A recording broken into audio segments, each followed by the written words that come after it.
Indo para o noticiário internacional, delegações do Líbano e de Israel estão reunidas em Washington para uma nova rodada de negociações sobre a guerra do Oriente Médio. Segundo o presidente libanês, Estados Unidos, Irã e Líbano consideram formar um grupo para garantir que o cessar-fogo seja cumprido. Mariana Janjacmo nos traz mais informações ao vivo do estúdio da CNN em Washington. Muito boa tarde, Mariana. Oi, Yuri e Débora, boa tarde a todos.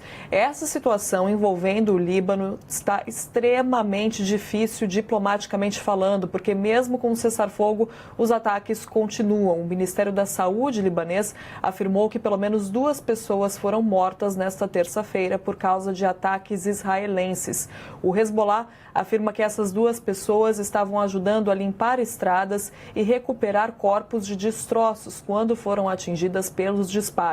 Já Israel afirma que se tratavam de terroristas armados que representavam uma ameaça imediata aos soldados israelenses. Israel também afirmou que não vai deixar o Hezbollah ferir civis ou soldados israelenses.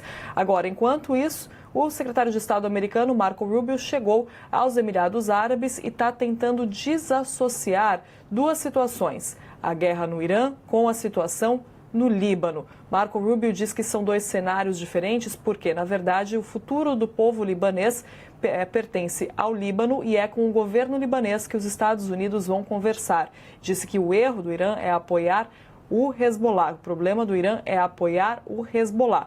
Agora, a gente sabe como essas 2 questões estão interligadas, tanto que foi uma condição do Irã para assinar qualquer tipo de documento que a guerra acabasse em todas as frentes, incluindo no Líbano. O presidente libanês, Joseph Aoun, disse que a ocupação israelense no sul do Líbano deve acabar e que ele está considerando fazer essa força conjunta, esse grupo com os Estados Unidos e Irã para garantir que o cessar-fogo seja de fato respeitado. Agora, como eu disse, é claro, é muito difícil de associar essas 2 questões. O Irã vem exigindo o fim dos ataques no Líbano para poder discutir qualquer cessar-fogo, assinar qualquer documento, e os Estados Unidos tentam desassociar as 2 coisas exatamente pelo potencial que esse conflito tem de atrapalhar as negociações, de interromper esse período de 2 meses, o período de 2 meses para discussões técnicas previsto no memorando de entendimento que foi assinado entre Estados Unidos e Irã. Por isso, então, que Marco Rubio tenta fazer esse esforço agora para desassociar os 2 cenários. Donald Trump, claro, querendo evitar essa associação com o premier israelense Benjamin Netanyahu, com quem já trocou uma série de farpas durante essa guerra. Inclusive, um dos efeitos mais importantes que a gente pode ver no sentido geopolítico dessa guerra é realmente a mudança na relação entre Estados Unidos e Israel, principalmente agora com o Donald Trump, porque a diferença entre os 2 ficou muito evidente, ficou muito clara, inclusive com ligações acaloradas entre Donald Trump e Netanyahu, com Trump pressionando Netanyahu a parar os ataques no Líbano para fazer com que para tentar andar com as negociações, para tentar fazer com que o Irã aceitasse seguir com as negociações, e Netanyahu numa situação política muito diferente, querendo insistir nesses ataques. E aqui nos Estados Unidos, claro, Donald Trump pagando o preço dessa guerra. Ele que teve dificuldades de justificar no começo o porquê de atacar o Irã e agora enfrenta dificuldades em explicar o porquê de continuar essa guerra e uma série de questionamentos sobre o cessar-fogo, sobre esse documento que foi assinado agora, que é um acordo provisório, ainda não é um acordo final, mas já levanta várias questões sobre o que de fato os Estados Unidos estão conseguindo com essa guerra. E aí uma parte crucial disso tudo é o Líbano. É sim o Líbano, apesar de os Estados Unidos quererem demonstrar o contrário ali para os aliados que estão tentando convencer diplomaticamente, fazendo esse trabalho diplomático para que estejam com os Estados Unidos e para que esse período de discussões continue acontecendo, o período previsto nesse memorando de entendimento. Yuri e Débora. Muito obrigada, Mariana Janjacmo, falando conosco ao vivo de Washington, dos estúdios da CNN. Bom trabalho para você, até mais.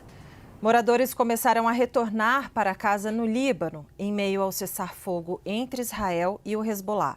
Rodovias ficaram congestionadas no sul do país. Alguns motoristas relataram que ficaram meses fora de casa por causa dos combates na região.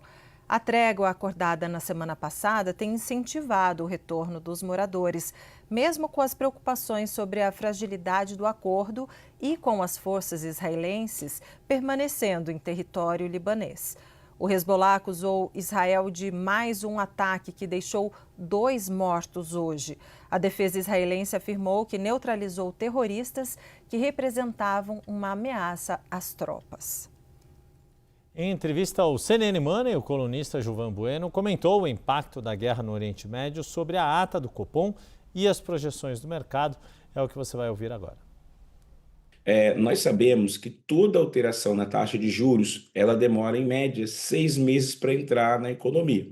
Então, quando nós tivemos, e a fala do Galipo é muito boa recentemente, onde ele fala que o mundo atravessa talvez o 3º ou 4º choque de oferta, né? Nós tivemos aqui o evento pandêmico, nós tivemos o conflito entre Rússia e Ucrânia, nós temos agora esse conflito no Estreito de Hormuz e alguns impactos climáticos. Então, são vários choques de ofertas que pressionam os preços. A oferta fica reduzida, consequentemente os preços sobem. Nesse cenário aqui, você não tem margem para fazer mudanças muito bruscas, porque o mercado ainda não tem essa sensibilidade de entender os impactos no Estreito de Hormuz.